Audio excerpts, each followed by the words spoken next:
Honduras down to 10 men for now. Kevin Arriaga having received treatment for the back problem. He's told he's going to stay up for 60 seconds. Well, it's Argentina's group. Algeria, Austria and Jordan. They shouldn't need Messi to play 90 minutes in any of those games. No, and again, they did lose to Saudi Arabia. So, on paper, it's a very accessible group for Argentina. It should be a comfortable group for Argentina, which then should make it a comfortable minutes for Lionel Messi. Juliano. The diving header from Lautaro is well clutched by Menjivar.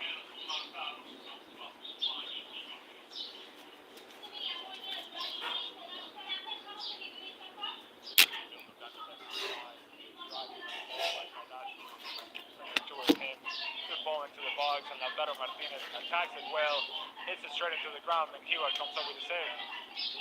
Well, one back.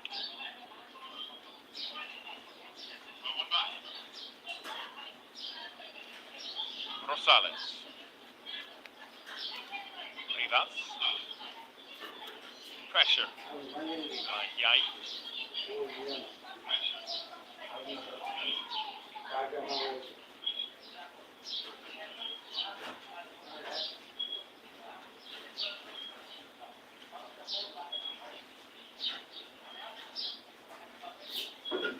Interesting point you made about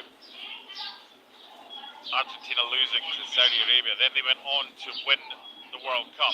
In 3 of the last 4 World Cups, the defending champions haven't even got out of the group. France the exception, they made the final in Qatar. Prior to that, Italy, defending champions from 06, didn't get out of the group in 2010. Spain, defending champions from 2010, didn't get out of the group in 2014. And Germany, defending champions in 2014, didn't get out of the group in 2018. Strange things can happen. They can. However, yeah, not that group. I am comfortable in suggesting that Argentina will get out of their group in this upcoming World Cup. Yes.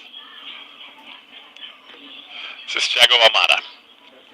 He does thread the needle. Nice turn by Lo Celso. Chiai. Good block, but Lautaro at the second attempt.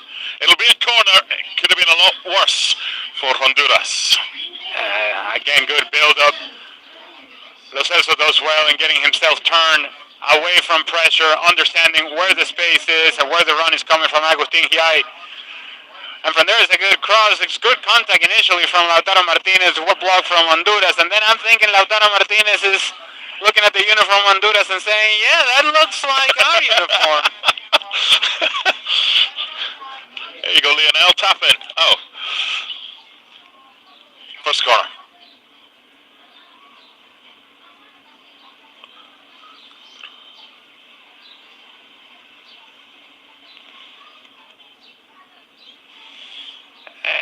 You asked at the beginning of the game about the importance of this match for a few of these players. Yeah. And if you go back to the 2022 World Cup, say a guy like Enzo Fernandez, he wasn't starting to begin with. They lose that initial game to Saudi Arabia, and some changes needed to happen for Lionel Scaloni, and he was one of those changes. And you think back to the sort of World Cup that he had. I wonder who the equivalent of that player is in this team currently that we're watching for Argentina. Who's that guy that is going to come in and make such a difference like Enzo Fernandez did or McAllister did in that World Cup for Argentina?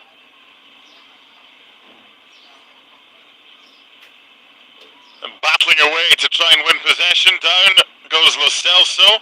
Down goes Simeone. Play on, says the referee. And Lisandro wins it back. Palacios.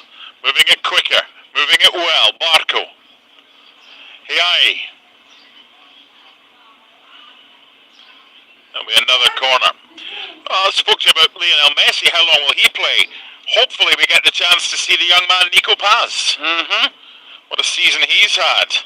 Serie A with Como. He'll be playing in the Champions League next season under Cesc Fabregas. Quickly taken and overhead for Nicolas Otamendi. Yeah, the problem that Nico Paz has is everybody in front of him. Lionel Messi. Yes. What a season he had. you mentioned for Como, and the confidence with which he played, the creativity, productive, scoring goals, scoring big goals for Como, and just overall a source of creativity for that team in the attacking half. I'm just not sure as to how many productive minutes he will have during the World Cup if Messi is indeed playing the majority of those minutes. Good battling from Rigoberto Rivas, but he's not getting what he wanted, and that's a throw-in. Quarter of an hour gone, it's goalless, as expected. Most of the ball with Argentina, but no way through just yet beyond Mendjivar.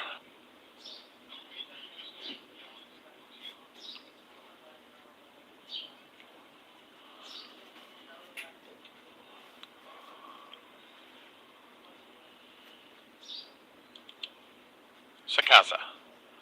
Melendez.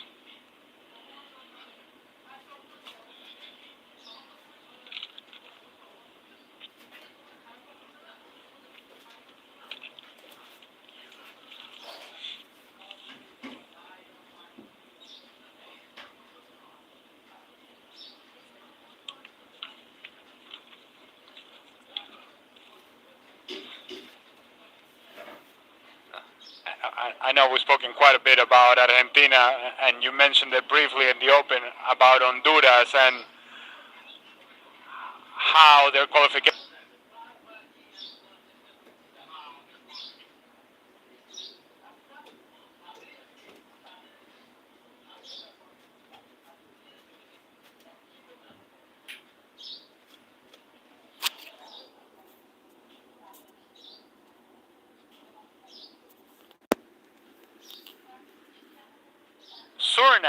Suriname. Let me repeat that. Suriname.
That's all our goals used up.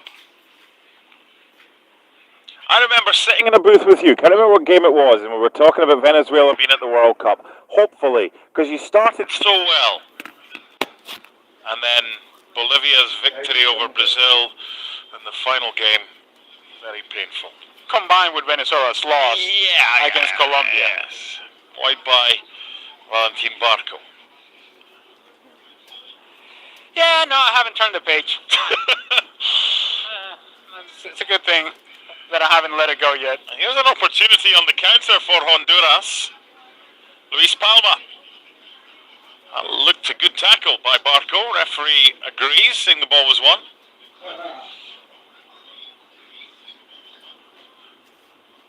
They've still got bodies forward, Honduras, so that could be problematic. Not a good ball in for Lautaro. And away comes Moncada. And I agree with Lautaro Martinez. As Thiago Almada is driving with this ball forward and Simeone has made the run out wide, just play it out wide.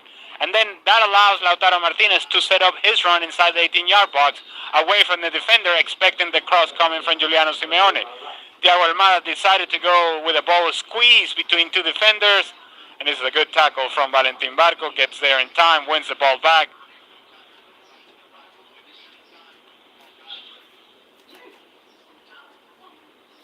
Minutes gone, goalless. This is Rivas. Started to come into this game a little bit more. Honduras, it would have been a foul, referee playing the advantage.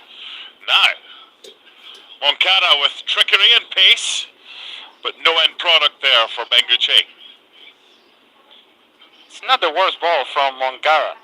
He puts it in between the defenders. It is then the responsibility of Benguche to try to split the defenders and get there ahead of Otamendi. He does not.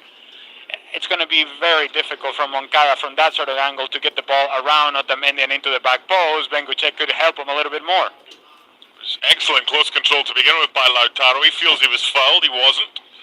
Honduras come away with it and then give it away. Scaloni, the coach, clearly was asked about Messi at the press conference, said he'll get some minutes, whether it's this game or whether it's the game against Iceland in Auburn, Alabama on Tuesday. Supporters that have paid a lot of money for tickets for this one are hoping it's the former rather than the latter. And for those that have spent a lot of money to go to the game in Auburn on Tuesday, they'll be hoping it's both. Here's Lo Celso.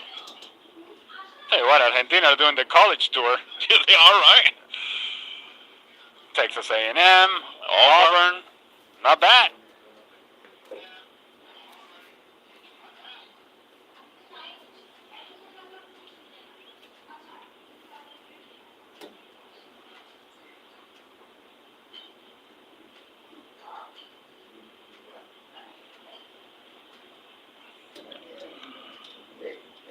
National teams in college towns. Great to see Chattanooga as well getting into the World Cup spirit. Oh, no. You know what it is. This cooling break is brought to you by Gatorade. No. It's hot, Ali. It's 83 degrees. These cooling breaks are going to kill my spirit during the World Cup. I'm telling you right now. What was quite funny last week, Scotland played Curaçao at Hampden. It was freezing. They had a cooling break because that's what all these Road to 26 World Cup friendlies have to have. And they will have it at the World Cup, and everybody's sort of trying to get used to it and what have you.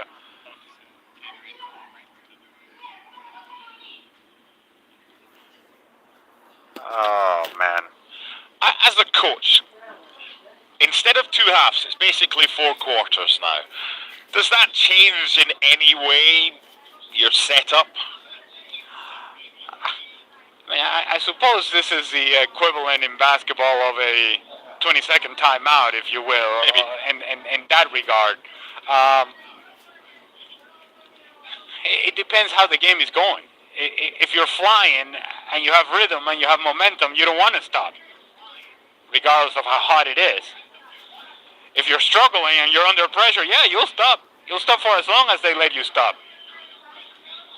I don't know how much a manager can influence decisions on the field while the game is going on, so I suppose the cooling break allows you to have conversations more in more detail with the players and kind of deliver a fresh message that perhaps is different than the message that you deliver in the locker room. Yeah, it's a little easier when you've got a predetermined opportunity to deliver a message to everybody you want to, rather than, pass this note or speak to the guy on the far side, tell him I need that to happen. Plenty Hondurans, but even more Argentinians in attendance at Kyle Field in College Station. Not quite as many here as came to see the King of Country, George Strait, in the summer of 2024. 110,000 tickets. Oh, man. You mean all my exes live in Texas? Oh, man.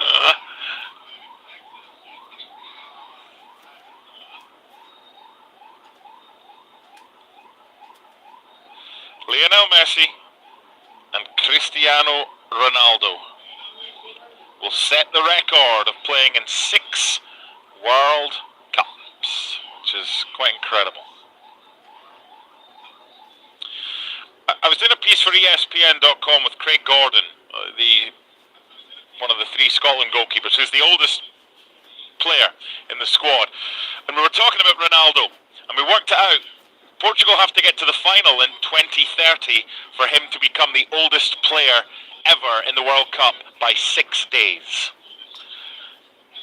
He'll be 45 at the time. Nice little flick from Lo Celso. Hiai. Well dealt with by Rosales.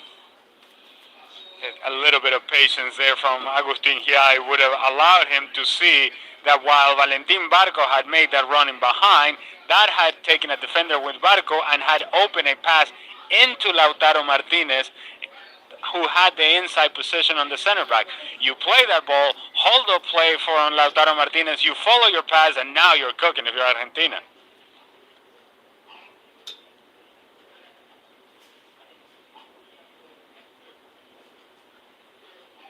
It's a foul. Remember a few months ago when there were questions because Lionel Messi refused to confirm that he would definitely be playing at this World Cup? Good to see him in the squad. There was never any doubt, though, was there? Well, no, but I would argue that after they won the World Cup in 2022, if there was a time to walk away from the national team, it would have been then. But once he started playing qualifiers, and you're going to go through the struggles of qualifying and the long road that it is qualifying in South America and CONMEBOL, then the reason that he was going to put himself through that was because he was going to play in the World Cup. Otherwise, you say, muchachos,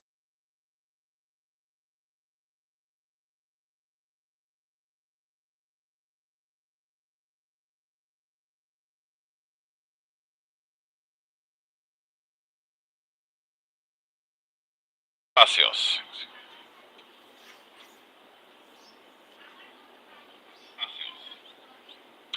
Kind of playing without that striker when Lautaro goes wide. Giuliano would come in field. The cross-in's